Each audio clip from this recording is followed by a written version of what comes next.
네, 여러분 안녕하세요. 황제TV의 황제입니다. 오늘도 어김없이 대통령이 되면 해야 할 100가지 일들 중에서 66번째 땡입니다. 오늘의 주제는 사이비 금지법입니다. 우리가 사람이 살아가면서 이 종교라는 것이 엄청나게 큰 위안을 줍니다.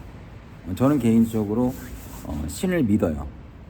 신이 있다고 믿습니다. 왜냐하면 모든 것이 자연적으로 발생할 수는 없거든요. 무언가 위해서 만들어졌다고 저는 생각을 해요. 하지만 그렇다고 제가 신에 의존하는 스타일은 아니에요. 사람은 누구나 인생을 살아가면서 무언가에 기대고 싶은 마음이 있어요. 그게 종교가 될 수도 있고, 또는 내가 사랑하는 사람이 될 수도 있고, 내가 사랑하는 아이들이 될 수도 있고, 내가 존경하는 부모님, 또는 나와 모르지만 정말 그 사람의 인생이 너무 기구하고 훌륭했을 때 존경하게 되거나 또는 기대게 됩니다. 또 목표를 정해주기도 하죠.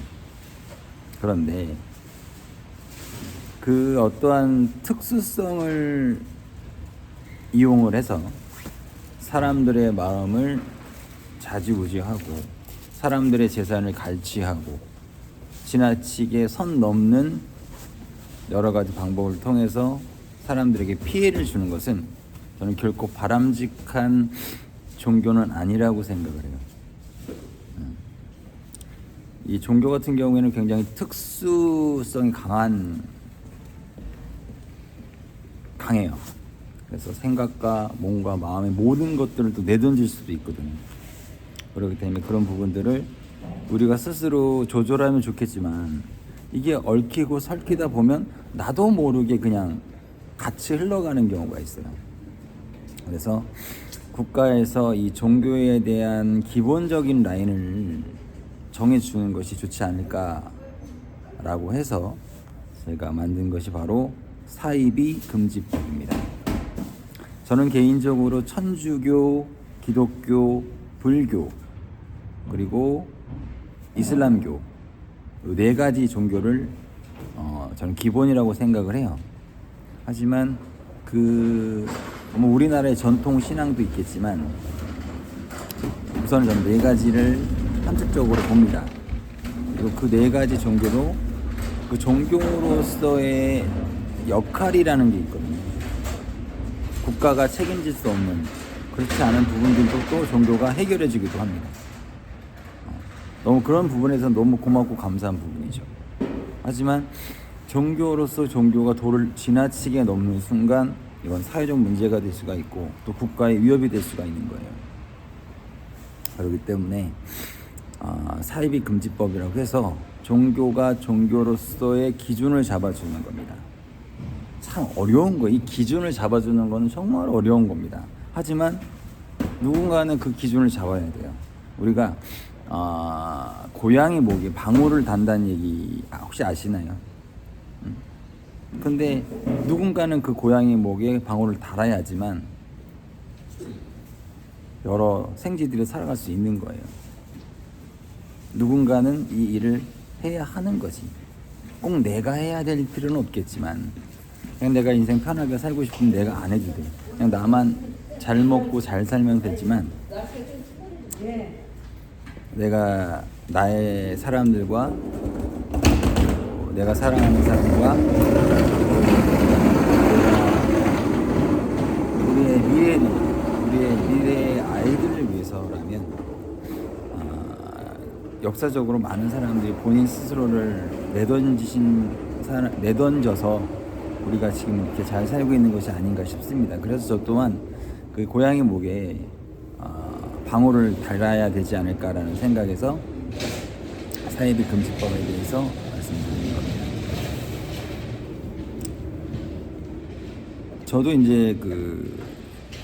저는 이제 기독교예요. 저희 어머니가 또 기독교를 믿으셨고, 어렸을 때부터 기독교를 믿어왔고, 또 제가 이제 주일학교 교사까지 했던 사람입니다. 그런데 이제 제가 이제 그 기독교를 버리고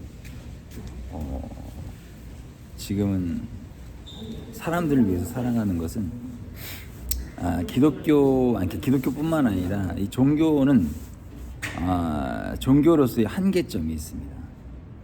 저는 그걸 너무나 잘 알기 때문에 제가 종교를 버린 거예요. 제가 사람들을 위해서 사람들의 균형을 맞춰주기 위해서 또는 어느 한쪽으로 너무 편파적으로 치우치지 않기 위해서 제가 종교를 버리고 사람들을 위해서 걸어가는 겁니다. 요즘 사이비적인 부분에서의 어떤 여러 가지 그 문제들이 많이 발생하는데, 내가 무언가를 할 때 사람들을 많이 끌어들이는 게 굉장히 큰 힘이 되거든요. 근데 또 사람들을 잘 끌어당기는 사람들이 있어요. 어쩌면 그거는 타고난 걸 수도 있어요. 근데 그런 자기만의 그 능력을 좋은데 쓰면 너무 고맙고 감사한데, 사람이 내가 커버할 수 없는 능력을 갖거나 내가 커버할 수 없는 사람을 갖게 되면 부작용이 일어나요. 그 사람이 정말 훌륭한 사람이고 자기 자신을 예수님처럼 자기 자신을 희생하고 이런 분이었다면 상관이 없는데, 자기의 이익을 추구하고 사람들을 이용하고 만약 이렇게 돼버리면 문제가 조금 심각해집니다. 전체적으로 그런 사람들은 책임감이 없어요. 일을 막 벌려놓고 뒷수습이 안 돼. 그러니까 스타트는 좋은데 끝 마무리가 안 되는 거야. 근데 그런 사람들이 또 사람을 잘 끌어들여요. 그러니까 사람을 잘 모으고 끌어들이고 선동질을 잘해요. 근데 문제는 마지막에 책임을 안 진다는 거야. 나중에는 이제 개판되는 거죠. 개판 일부 직전 되는 거죠. 인생은 자동차와 같아서 앞으로 갈 때도 있고 옆으로 갈 때도 있고 때로는 브레이크를 잡아서 멈출 때도 있어야 되는 거예요. 앞으로는 쭉 가는 게 아니거든. 앞으로 쭉 가면 어떻게 돼요? 바다에 빠지거나 부딪히거나 갑니다. 근데 속도를 늦추기도 하고 또는 멈추기도 하고 또는 우회전 좌회전도 하고 후진 다 하는 거예요. 인생이 바로 그런 거거든요.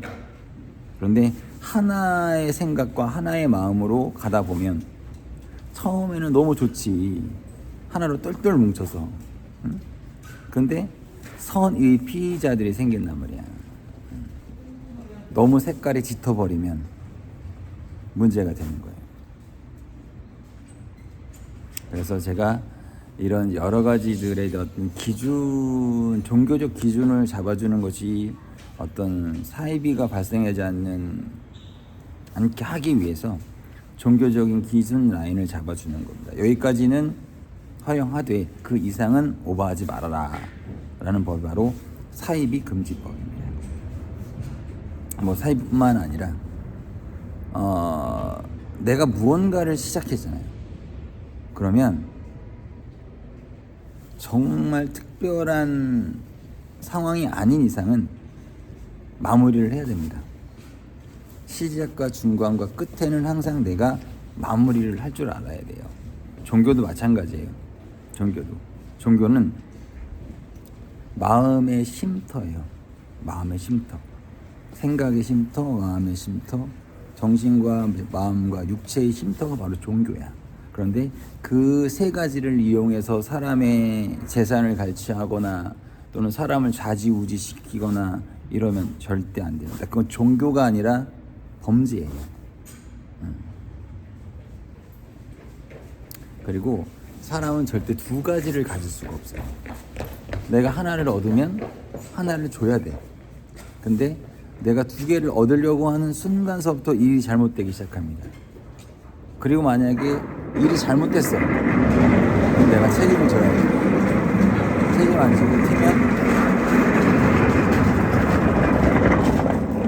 나한테 오늘은 사회비 금지법에 대해서 이야기를 해봤습니다. 더욱더 열심히 한 황제TV 황제가 되도록 노력하겠습니다. 감사합니다.